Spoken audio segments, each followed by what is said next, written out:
Anyway, I'm holding in my hands right now a 1983 Gibson dot neck reissue. What does that mean? Reissue means they remake an earlier model. This is designed after the early 60s, maybe 1960 dot, meaning the dot inlay. Dot reissue, ES-335. This is a cherry red. One thing about the guitar which isn't original is the type of bridge that they put on this one. This is called the Nashville bridge. Two-pneumatic. It's got more sweep to the bridge pieces. In other words, you can adjust it further forward, further back. It's more substantial than the original two-pneumatic bridge.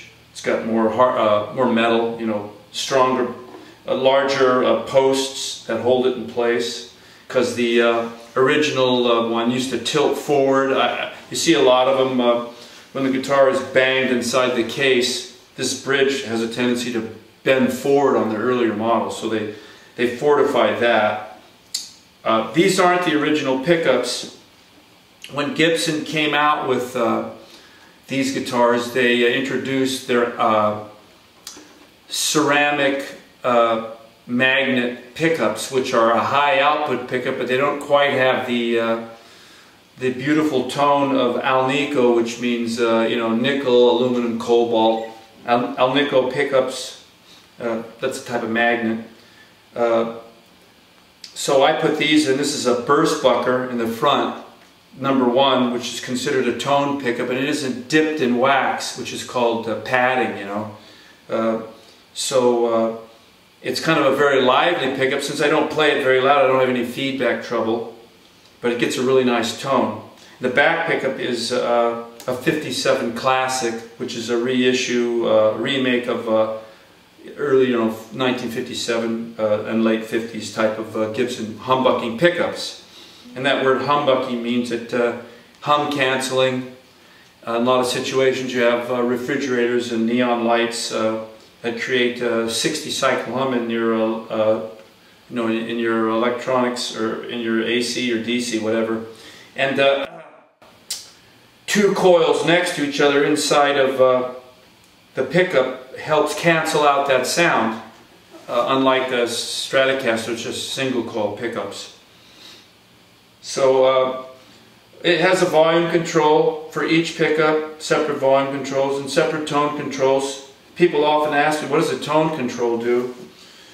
Well, when it's fully open, it just lets the sound of the pickup go straight to the amplifier. But when you close it off or go down in the numbers, depending on how you set it up, when you activate that tone control, it cuts the treble or the high brightness of the sound. So do you hear that difference? It's getting brighter, now it's getting duller. That's basically the function of a tone control. And this guitar is made out of pressed maple laminated maple. So it's a press isn't carved, like you hear the term carved arch top. Well, that's a jazz guitar that has a hand carved top, usually out of spruce. But this is all pressed maple here as far as the body is concerned.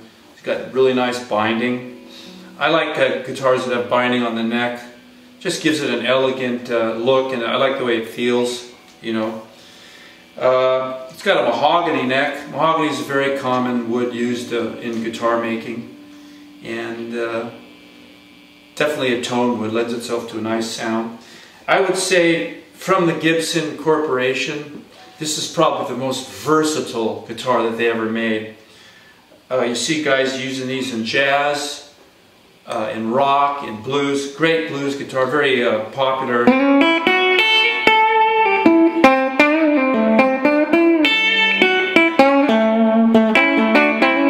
So a guy like Larry Carlton played 335 and still does. There's other models that are similar to this, a 345 and a 355, which is what B.B. King plays. Lucille was originally fashioned after the 355, same body shape, but ebony fretboard, fancier binding, larger inlays. Eric Clapton used this in some of the Cream music, so there's a loud form of music, loud rock. To Gibson, this is probably the most versatile guitar they came out with, used in all different genres of music. Plus, this is a semi-acoustic guitar. It's not the full 3 inches like a jazz guitar, or 4 inches like some jumbo type guitars. It's called a semi-acoustic, less feedback, and good for a lot of different types of music. And I like it for chord melody and blues.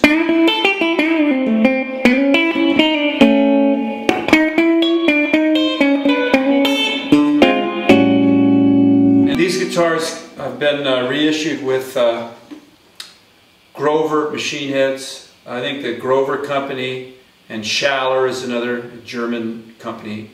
Those are all really good products. I think these are a tulip designed or tulip shaped, you know, handles. This particular machine head has a very high post. What you want to watch out for when you're stringing up guitars, if the post comes up high, put a lot of winds on there and get the pitch angle to go down. In other words, wrap the string so it goes more towards the bass. You get better tension across the nut. And this happens to be, well, they're meant to be bone nuts, but they came out with materials that you know, that recreate something very similar to bone. I forget what it's called. It's like a countertop type of material. Chord or something. Excuse me for not remembering that.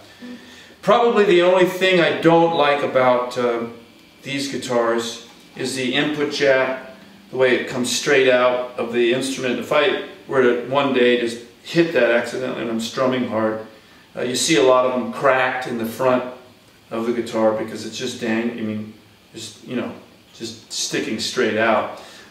My advice is to use L jacks, you know, that come out and then immediately, you know, point away at a 45-degree angle like that.